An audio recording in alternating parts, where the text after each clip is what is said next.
जय हिंद दोस्तों। हम लोग आज फिर से इंसॉल्वेंसी से रिलेटेड एक और प्रैक्टिकल प्रॉब्लम करने वाले हैं। साथ में मिलकर के ये क्वेश्चन बहुत ही बेहतरीन है, क्योंकि मैंने आपको कहा था मैं आपको वो दो प्रैक्टिकल प्रॉब्लम करवाऊंगा जो एग्जामिनेशन के पॉइंट ऑफ व्यू से बहुत ज़्यादा इंपॉर्टेंट है। तो एक तो पिछला मैं वीडियो आपको दे चुका हूँ, और आज एक फॉर्मूला बेस्ड कैलकुलेशन होता है, और इन्हीं दो टाइप से क्वेश्चन हमेशा पुटअप किया गया है जब कभी भी एग्जाम हुए हैं तब। तो क्वेश्चन देखेंगे उससे पहले मैं आपको बता दूं, इंसॉल्वेंसी में कुछ कंडीशंस होती हैं जिन्हें हमें ध्यान रखना होता है। सबसे पहले आपको लिस्ट ए और लिस्ट डी में क्या क्या वैल्यूज जाती हैं इनका स्टडी आप बेहतर तरीके से कर लीजिएगा।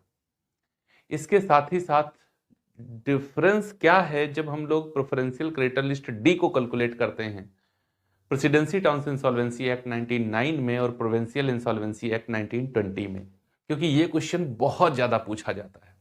और अगर आप इसको सही से नहीं जानते तो आप इनको बाइफरकेट कर ही नहीं पाएंगे कि कौन सी वैल्यू को लिस्ट डी में कितना दिखाएं और कितना लिस्ट ए में लेकर के जाएं।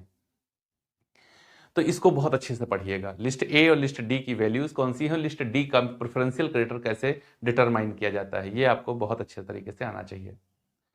अगर कोई वैल्यूएंट्री ट्रांसफर हो जाए एसेट्स का before 2 years of become insolvent, insolvent होने से 2 वर्ष पहले इंसॉल्वेंट पर्सन अपनी कोई भी संपत्ति बिना कंसिडरेशन अपने किसी रिश्तेदार या पत्नी या बच्चे के नाम ट्रांसफर कर दे, तो ऐसी एसेट्स को वापस ले लिया जाता है। फिर उसको कहां दिखाएंगे, तो लिस्ट ई और डिफिशिएंसी के डेबिट साइड में उसको दिखाया जाता है। कई बार फ्रॉडुलेंट पेमेंट हो जाता है। फ्रॉडुलेंट पेमेंट जैसे अनसिक्योर्ड क्रेडिटर था, उसका फ्रेंड्स लोन था जिसको इंसॉल्वेंट पर्सन ने प्रेफरेंशियल दिखाकर पहले पेमेंट कर दिया, इसको फ्रॉडुलेंट पेमेंट कहते हैं, कपटपूर्ण भुगतान। ये वापस ले लिया जाता है, लिस्ट ए में, लिस्ट ई में और डिफिशिएंसी के डेबिट साइड में इसको दिखाया जाता है। इसी तरीके से कभी कभी personal assets and personal liability का क्वेश्चन आता है। जैसे बात करी जाए हाउस की, बात करी जाए हाउस होल्ड फर्नीचर की, तो ये पर्सनल असेट्स हैं। लाइफ इंश्योरेंस पॉलिसी, ये पर्सनल असेट्स हैं। हाउस टैक्स, ये क्या है, ये एक पर्सनल लायबिलिटी है। तो जब कभी भी इस तरीके की वैल्यूज आपको क्वेश्चन के अंदर दिख जाए तो आप एक पर्सनल बैलेंस शीट बनाना, जिसके एसेट्स में आप दिखाना पर्सनल असेट्स को और लाइबिलिटीज में दिखाना पर्सनल लाइबिलिटीज को। जैसे मान लो हाउस पर लोन ले लिया तो वो पर्सनल लाइबिलिटी हो जाएगी। अब अगर excess of private assets over private liability है तो ये डिफिशिएंसी के डेबिट में, और अगर excess of private liability over private assets है तो डिफिशिएंसी के क्रेडिट में इसको ट्रांसफर किया जाता है। तो ये कुछ कंडीशंस हैं। Interest on drawing, drawing deficiency के क्रेडिट में रहता है। इंटरेस्ट ऑन कैपिटल और कैपिटल डिफिशिएंसी के डेबिट में होता है। अपने पुत्र को गिफ्ट दे रहा है, अपनी पत्नी को गिफ्ट दे रहा है व्यापार से निकाल करके, ये ड्राइंग होती है, डिफिशिएंसी, ये हमारा डिफिशिएंसी के क्रेडिट में जाता है। तो इन वैल्यूज पर थोड़ा सा ध्यान रखिएगा, बाकी आपका क्वेश्चन सही हो जाएगा। तो आज जो क्वेश्चन हम करने वाले हैं आपको हमारे टेलीग्राम चैनल कॉमर्स विद वेदसिरा पर भी मिल जाएगा, और स्क्रीन पर भी आप देख सकते हैं। क्वेश्चन की इंफॉर्मेशन है, mister money had on 31st March 2017 assets as shown by his books worth rupees 22,000, including a machinery valued in the books of rupees 2,000 and estimated to realize value 45% of the book value, and liabilities 20,400 of which 800 were fully secured against the machinery. He filled petition in bankruptcy and estimated his deficiency to be rupees 14,400 before taking into account the following outstanding liabilities, which 600 salaries, 1,300 rent, 500. Prepare his statement of affairs and deficiency accounts from the above particulars. बहुत बेहतरीन question है। जब कभी फॉर्मूले वाला question आता है ना तो ऐसी क्वेश्चन पूछा जाता है। फॉर्मूले वाला क्वेश्चन मतलब क्या होता है, अरे अभी तक आपने क्या पढ़ा, इंसॉल्वेंट कौन है जिसकी एसेट्स कम हैं और लाइबिलिटीज ज्यादा हैं। इसके अंदर बता रहा है 22,000 रुपए की उसकी एसेट्स हैं और 20,400 रुपए की लाइबिलिटी है। अब कैसे वो इंसॉल्वेंट हो गया, तो बच्चा तीसरी लाइन देखो, उसमें कहा एस्टिमेटेड डिफिशिएंसी 14,000 रुपए की, उसने 14,400 रुपए की एस्टिमेटेड डिफिशिएंसी भी दिखाई है। मतलब उसने एसेट्स को सही से अकाउंटिंग नहीं करी है, लिखा ज्यादा है कम की। ऐसी कंडीशन में फॉर्मूले लगते हैं तीन वैल्यूज को कैलकुलेट करने के लिए। कौन कौन सी तीन वैल्यूज, नंबर 1 कैपिटल बराबर total assets minus total liabilities. Question में देखो आपको टोटल असेट्स दी गई है 22,000 रुपए की और टोटल लाइबिलिटी आपको दी गई है 20,400 रुपए की। इसका मतलब है 1,600 रुपए की कैपिटल है। बात क्लियर हो रही है आपको?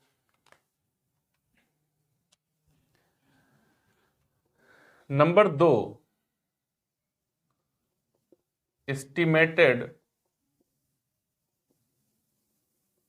Realised value of assets, estimated realised value of assets is equal to, कैसे निकालेंगे?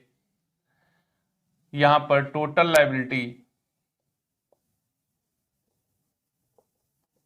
Minus deficiency. अब इसका कैलकुलेशन देखो कैसे करेंगे। टोटल लाइबिलिटी क्वेश्चन में कितनी दी गई है? 20,400 रुपए की है, माइनस डिफिशिएंसी कितनी है? 14,400 रुपए की है। लेकिन इस लाइबिलिटी में 800 रुपए की एक लाइबिलिटी है जो 2,000 रुपए की मशीनरी जिसका रियलाइज्ड वैल्यू 45% है, मतलब 900 रुपया इस मशीनरी के द्वारा सिक्योर्ड है। तो क्या ये एक्चुअल लाइबिलिटी ये है 20,400 रुपए की? नहीं, इसमें से 900 रुपए की लाइबिलिटी तो वो मशीन खत्म कर देगी। तो लाइबिलिटी चाहे आप 900 यहां से हटा लो या 900 यहां पर जोड़ करके माइनस कर लो। बात क्लियर हो गई है? ये ना समझ में आए तो इसको जितनी बार हो सके उतनी बार में रिपीट करके समझिएगा। ये बात बहुत जरूरी है समझना। देखो हम क्या कह रहे हैं, टोटल लाइबिलिटी या टोटल लाइबिलिटी की जगह टोटल नेट लाइबिलिटी हम लोग यूज कर लें। नेट लाइबिलिटी क्या है? कुल शुद्ध दायित्व क्या है?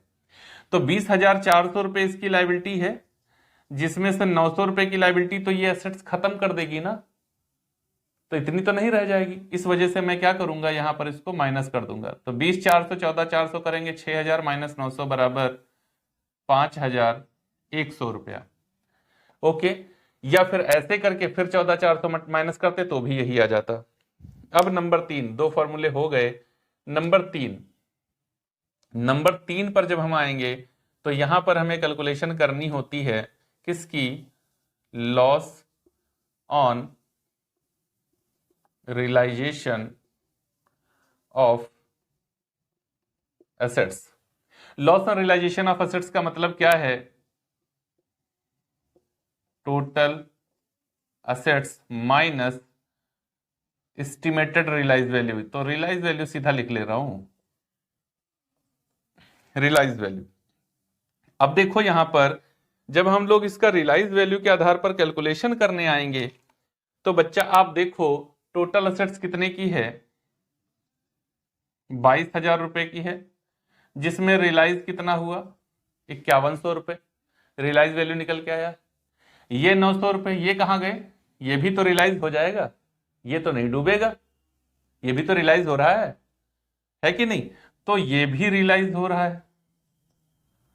अब 22,000 में से आप 6,000 माइनस कर दो, कितना आएगा निकल करके? तो 22 में से अगर हम 6 माइनस करेंगे तो आएगा 16,000। ओके, तो loss on realisation of assets ये 900 है भाई, 900। तो कितना आएगा ये loss on realisation of assets? 16,000 रुपए का लॉस हो जाएगा असेट्स को रियलाइज करने में। इसीलिए तो ये लॉस में गए। 22,000 की बता रहे थे, 16 और रियलाइज मात्र 5,100 रुपए हो रहा है, तो लॉस तो होगा ही होगा, है कि नहीं? तो ये बात समझ में आ गई, loss on realisation of assets. उम्मीद है समझ में आ गई होगी। आपको परेशान करेंगे तो अगर करेंगे तो ये 900 रुपए पर आपको परेशान कर रहे होंगे कि सर यहां पर भी लाए हैं, यहां पर भी लाए हैं।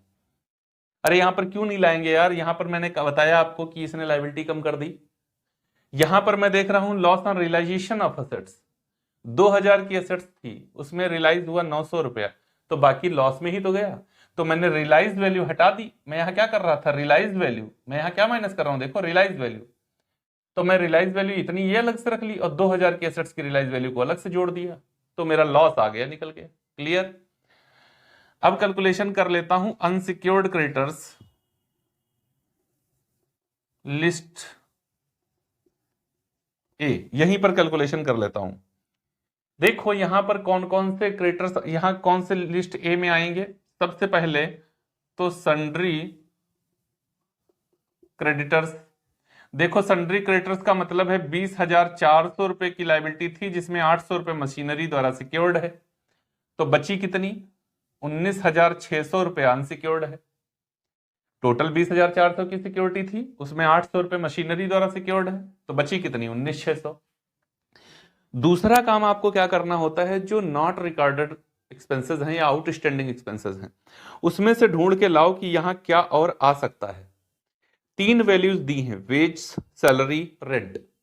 तो वेज और सैलरी तो प्रेफरेंशियल का पार्ट है, लेकिन रेंट वो तो यही का पार्ट है ना। तो रेंट क्वेश्चन के अंदर आपको दिया हुआ है, रेंट कितना दिया हुआ है, रेंट दिया है 500 रुपए। कितना दिया है, 500 रुपए का आपको रेंट दिया गया है। इसका मतलब है 20,100 रुपए की हमारी अनसिक्योर्ड लाइबिलिटी है। ओके, अनसिक्योर्ड क्रेडिटर्स क्लियर है। अगर क्लियर है तो अब हम लोग चलते हैं स्टेटमेंट ऑफ अफेयर्स और डिफिशिएंसी अकाउंट बना करके देखेंगे कैसे उनका कैलकुलेशन किया जाएगा। फॉर्मेट हमारा बन चुका है, अनसिक्योर्ड क्रेडिटर्स लिस्ट ए हम लोग कैलकुलेट भी कर चुके हैं, जो कि आए थे हमारे 20,100। दूसरा फुल्ली सिक्योर्ड क्रेडिटर्स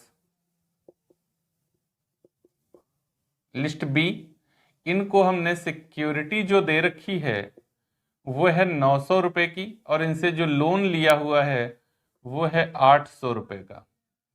तो 100 रुपए का सरप्लस हमारा बचेगा, और यहां पर हम वैल्यू वो लिखते हैं जो लोन लेते हैं। Surplus to B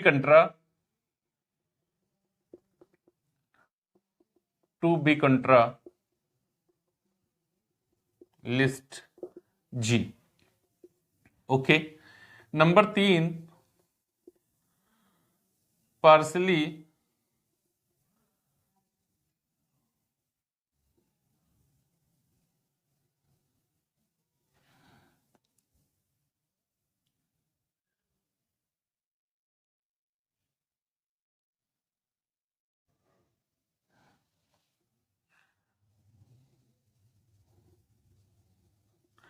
partially secured creditors list C, ये है नहीं। जब है नहीं तो क्या लिख लेंगे, number 4, preferential creditors list D. यहां पर देखो वेज कितना था, 600 रुपया, और सैलरी 1300 रुपया। 600 और सैलरी 1300 रुपये, 1900 रुपया मेरा प्रेफरेंशियल क्रेडिटर है। इसको क्या करेंगे, deducted from list G. List G से ट्रांसफर हटा देंगे इसको बस। इधर की चारों लिस्टें तैयार, और उम्मीद है समझ में भी आ गई होंगी। यहां पर sundry assets as per list E, F and G, एक में ही लिख लो, अलग अलग होती नहीं है। तो सन्ड्री एसेट्स हमारी कितनी है, इसका रियलाइज वैल्यू लिखना होता है। तो रियलाइज वैल्यू हम लोगों ने निकाला था, 5100 रुपये आया था, और कुछ है ही नहीं। तो यही रियलाइज वैल्यू जो मेरी 5100 आई थी, इसी के साथ में सरप्लस को ऐड कर दो। सरप्लस लिस्ट बी का कितना है, 100 रुपया। अब कितनी एसेट्स हो गई आपकी, 5,200 रुपये। इसमें से माइनस कर दो प्रेफरेंशियल क्रेडिटर कितने, 1900 रुपये। तो 0 0 12 से 3 जाए 9 जाएगा तो 3, 4 से 1 जाएगा तो 3, 3300 रुपये बचा।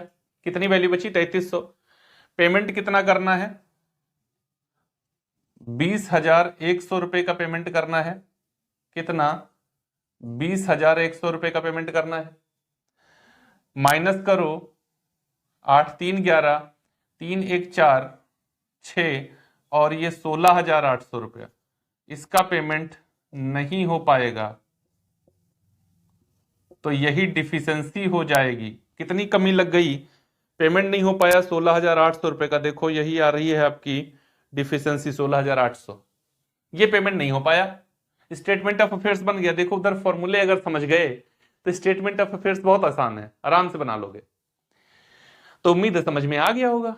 अब देखते हैं डिफिशेंसी अकाउंट कैसे बनाया जाएगा, उसको भी। डिफिशेंसी अकाउंट भी इसका बहुत छोटा सा ही होता है, बनाने का तरीका बिल्कुल वही है। कैपिटल हम लोग कैलकुलेट कर चुके हैं, 1600 रुपए की थी।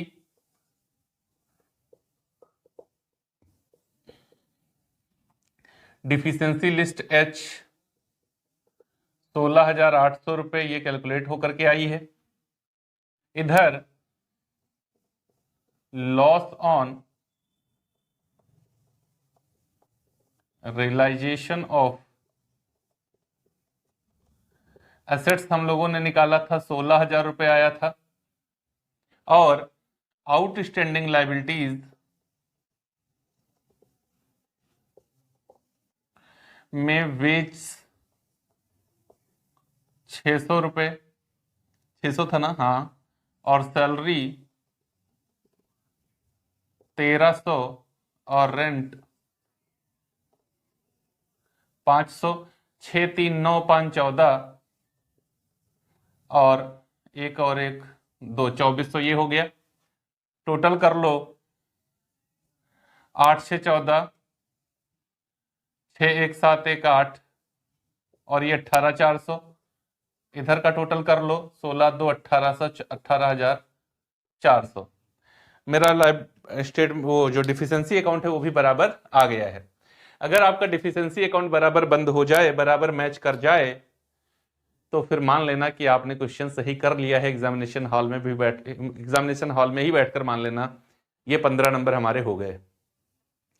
उम्मीद है अगर आपने इसको सही तरीके से देख लिया होगा तो आपको चीजें क्लियर हो गई होंगी। अगर वीडियो अच्छा लगा हो तो लाइक जरूर करना, कमेंट बॉक्स में आकर प्रतिक्रियाएं देना, और चैनल को सब्सक्राइब नहीं किया है तो कर लेना, बेल आइकन को प्रेस कर लो ताकि आने वाले वीडियोस की नोटिफिकेशन आपको जल्दी से जल्दी मिल जाए। मिलेंगे अगले वीडियो में एक और कंडीशन के साथ में, तब तक के लिए जय हिंद।